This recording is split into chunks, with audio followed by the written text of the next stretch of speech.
तो hello guys, आप सभी का स्वागत है टेक्नोलॉजी पर एक चैनल के ऊपर। तो यहाँ पर गाइस मेरे चैनल के ऊपर बहुत सारे बंदे पूछ रहे थे कि हमको एक चीपेस्ट स्ट्रीमिंग पीसी बनाना है। तो आज उनकी हम विश पूरी करने वाले हैं। वो चाहते थे कि बहुत ही कम बजट पर उनका मतलब कि 30,000 25,000 तक का उनको एक स्ट्रीमिंग पीसी बनाना है। तो उनके लिए मिनिमम रिक्वायरमेंट्स और एक अच्छा सा पीसी, दोनों चीज़ों मैं यहाँ पर आपको कवर करके बताने वाला हूँ इस वीडियो में। तो वीडियो बहुत ही खास होने वाली है। तो चलिए दोस्तों, वीडियो मेरा नाम यूज करें, स्टार्ट करते हैं। तो यहाँ पर गाइस सबसे पहले मैं आपको बता दूं, अगर आपको कुछ भी Amazon से बाय करना है तो आप नीचे दिए गए लिंक से जाकर बाय कर सकते हो और हमारे चैनल को सपोर्ट कर सकते हो। तो सबसे पहले तो हम बात करते हैं मिनिमम रिक्वायरमेंट्स के बारे में, जो कि आप पुराना हार्डवेयर यूज कर जैसे कि i5 4th जेन जैसा प्रोसेसर आपको चाहिए होगा। बल्कि आपको अगर आप देखते हो कि i5 तक की आपको चाहिए होगा, कम से कम आप Ryzen 5 ले सकते हो, आप i5 ले सकते हो। लेकिन मिनिमम रिक्वायरमेंट्स आपकी हैं i5 आपको चाहिए होगा 4th जेन तक का, और 8 GB आपको रैम चाहिए। लेकिन हम इसके ऊपर पीसी बिल्ड नहीं करेंगे क्योंकि ये कैपेबल नहीं होता है। ये सिर्फ मतलब एक आपको साइट के ऊपर आपको इन्फॉर्मेशन देखने को मिल जाती है। तो अब बात करते हैं हमारे मिनिमम रिक्वायरमेंट के पीसी के बारे में।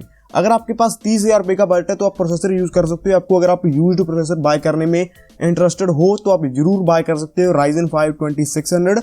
ये गाइज आपको 8,000 तक का इजीली देखने को मिल जाएगा। यहाँ पर आपको 6 कोर 12 थ्रेड देखने को मिल जाते हैं। 3.4 गीगाहर्ट्ज की आपको बेस क्लॉक देखने को मिलती है और 3.8 3.9 तक की आपको मैक्स बूस्ट देखने को मिल जाती है। और आप इसको आगे भी ओवरक्लॉक कर सकते हो। बहुत ही अच्छा प्रोसेसर है। अभी थोड़ा सा पुराना हो चुका है, Zen प्लस आर्किटेक्चर के ऊपर ये बेस्ड है, थोड़ा सा पुराना हो चुका है तो इसकी प्राइसिंग भी लो हो चुकी है। लेकिन अगर आप इसको नया बाय करने जाते हो तो ये आपको 13,000 14,000 तक आपको देखने को मिलेगा। ज्यादातर तो आपको ये देखने को नहीं मिलता है। तो यहाँ पर गाइज आप इस प्रोसेसर को बाय कर सकते हो जिसमें आपको 6 कोर 12 थ्रेड देखने को मिल जाते हैं। 6 कोर 12 थ्रेड ही मैं यहाँ पर आपको क्यों प्रेफर कर रहा हूँ, आप इसकी जगह पर आप नया आप i3 भी तो बाय कर सकते हो, क्योंकि यहाँ पर आपको 6 कोर 12 थ्रेड देखने को मिलते हैं। तो इस प्रोसेसर को मैं जो आपको बता रहा हूँ, क्योंकि अगर आपको स्ट्रीमिंग करनी है तो आपको 4 कोर आपकी स्ट्रीमिंग करा के दे सकते हैं। लेकिन अगर आपको उसके ऊपर गेम भी खेलनी है उसी पीसी के ऊपर तो आपको कम से कम 6 कोर आपको चाहिए होंगे, जो कि आप इजीली आपकी जो गेम 4 कोर तो यूटिलाइज कर जाएगी और आपके 2 कोर आपकी स्ट्रीम को हैंडल करने के लिए, जो आप अपने ग्राफिक्स कार्ड को हैंडल करने के लिए थोड़े बहुत वो जो आप टैब वगैरह अपनी खोलोगे, वो सारी चीजें जो बैकग्राउंड में ऐप्स चल रही हैं उनको हैंडल करने के लिए 2 कोर तो भाई चाहिए, ये आपको भी पता ही है। तो ये तो गाइज हमारे 2 प्रोसेसर हो चुके हैं। एक तो आप Ryzen 5 2600 बाय कर सकते हो, जो कि आपको थोड़ा सा अच्छा एक्सपीरियंस आपको प्रोवाइड कर देगा। आप 1080p के ऊपर स्ट्रीमिंग कर पाओगे। अगर आप थोड़ा सा i3 तरफ जाते हो तो आपको 720p के ऊपर 30 fps की आपको जो है आपको स्ट्रीम करनी पड़ेगी, जो कि थोड़ी सी लो क्वालिटी की होगी। ऑब्वियसली बात है। ये हमारे 2 प्रोसेसर हो चुके हैं। अगर आप इंटेल की तरफ जाते हो वो थोड़ा सा आपको महंगा पड़ेगा, 31 32 33,000 तक वो जा सकता है। लेकिन जो हम यूज प्रोसेसर बाय कर रहे हैं AMD की तरफ से, वो आपके लिए अच्छा रहेगा। इसके साथ गाइज हम जो मदरबोर्ड यूज करेंगे वो होगा A320 मदरबोर्ड, Asus की तरफ से आता है। इस प्रोसेसर को हैंडल करने के लिए एनफ मदरबोर्ड है, हमको कोई ओवरक्लॉकिंग वगैरह तो मतलब करनी नहीं है। इसके साथ गाइज जो आपको 2 रैम स्लॉट देखने को मिल जाते हैं। हम 2 मतलब आप ड्यूल चैनल में आप इसमें रैम को चलाओगे। 3000 मेगाहर्ट्ज तक की रैम को जो है Ryzen 5 2600 जो है सपोर्ट करता है। ऊपर आप जितनी मर्जी ले जाओ। तो 3000 मेगाहर्ट्ज वाली रैम आप बाय कर सकते हो। आपको ड्यूल 2 स्टिक्स आपको जो है बाय कर लेनी है। एक तो आपको XPG की D30 आपको 2 बाय कर लेनी है, वो आपको 3,000 तक की आपको इजीली देखने को मिल जाएंगी। तो यहाँ पर गाइस हमारी 16 GB रैम हो चुकी है। तो अब फिर से बात आ जाती है ग्राफिक्स कार्ड के बारे में।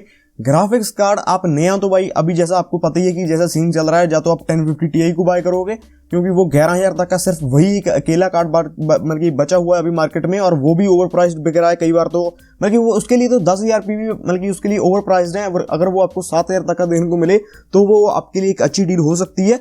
इसी के लिए गाइस मैं आपको रिकमेंड करता हूं कि आप एक यूज्ड RX 570 RX 470 को बाय कर सकते हो।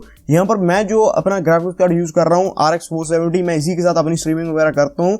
कल भी आपने जो जिन बंदों ने ज्वाइन किया होगा उनको पता होगा कि कैसी स्ट्रीम हुई थी। करने को आप अगर आप 1050 Ti के साथ करना चाहो, यूज आपको मिल जाए, तो आप उसके साथ भी कर सकते हो स्ट्रीम।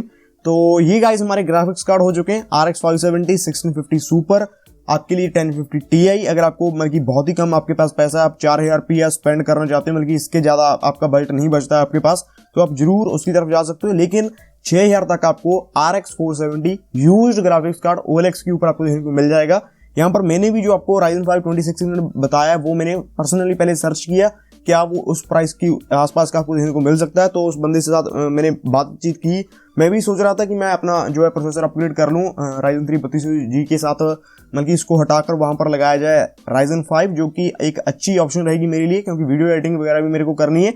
ज्यादा कोर्स ज्यादा थ्रेड्स आपको स्ट्रीमिंग में भी हेल्प करने वाले हैं। तो अब गाइस हम बात करते हैं स्टोरेज के बारे में। स्टोरेज यहाँ पर मैं आपको रिकमेंड करूंगा, अगर आपके पास बजट कम बच जाता है, जहाँ आपको थोड़ा सा ग्राफिक्स कार्ड में थोड़ा सा ज्यादा इन्वेस्ट करना पड़ जाता है, तो आप एक हार्ड ड्राइव के साथ जा सकते हैं। आपको 1500 तक की आपको 500 GB की हार्ड ड्राइव देखने को मिल जाएगी। ऑनलाइन भी इतनी ही मिलती है, ऑफलाइन आपको थोड़ी सी सस्ती भी मिल सकती है।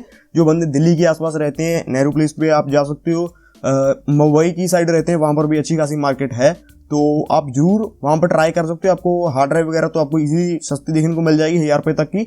तो केस वगैरह आप नॉर्मल भी बाय कर सकते हो, लेकिन आपको 2500 तक का आपको इजीली देखने को मिल जाएगा। Antec NX200 जो मैं पर्सनली यूज कर रहा हूँ, एयर फ्लो मतलब कि इतना खास नहीं है, लेकिन फिर भी आप एक 240mm का रेडिएटर माउंट कर सकते हो। अगर आपको फ्यूचर में लगाना है, जब आप अपना कोई आपको ग्राफिक्स कार्ड कोई भी लगाना हो, वो आप यहाँ पर माउंट कर सकते हो। आपको इजीली मतलब कि आपको अच्छी लुक भी मिल जाती है, RGB मिल जाती है, बेबी देखने को मिल जाती है, तो जरूर आप इसको बाय कर सकते हो। इसके बाद गाइस हम बात करते हैं पावर सप्लाई के बारे में, जो कि आपके पूरे पीसी को पावर करने वाली है। यहाँ पर आप यूज करोगे Antec BP450P। आप अगर आपको ये मिल जाए तो आप जरूर इसको कंसीडर कर सकते हो। ये आपको 2600 तक की देखने को मिल जाएगी। तो ये गाइस हमारा पूरा पीसी बिल्ड हो चुका है, जो आपको 1080p के ऊपर स्ट्रीमिंग करा के देगा। अगर आप Ryzen 5 2600 को बाय करते हो और GPU इनकोडिंग के साथ अपनी स्ट्रीमिंग करते हो, तो आप इजीली 1080p 60 FPS वाली आपको कोई भी आपको गेम खेलनी हो अपने पीसी के ऊपर, उसके साथ आप इजीली आप इसके साथ जो आप स्ट्रीम कर सकते हो। इसके ऊपर गाइस एक और मैं वीडियो बनाऊंगा, जिसके ऊपर मैं आपको बताऊंगा कि आपको कैसी सेटिंग्स रखनी है। पहले भी मैंने बहुत सारी वीडियोस बनाई है, लेकिन अभी कुछ नया आया है। अगर आपको वो वीडियो चाहिए तो आप नीचे कमेंट कर सकते हो। तो धन्यवाद की वीडियो को लाइक करना, चैनल को सब्सक्राइब करना। हम ऐसी टेक्नोलॉजी अनबॉक्सिंग और पीसी बिल्ड्स की वीडियो लेकर आते रहते हैं।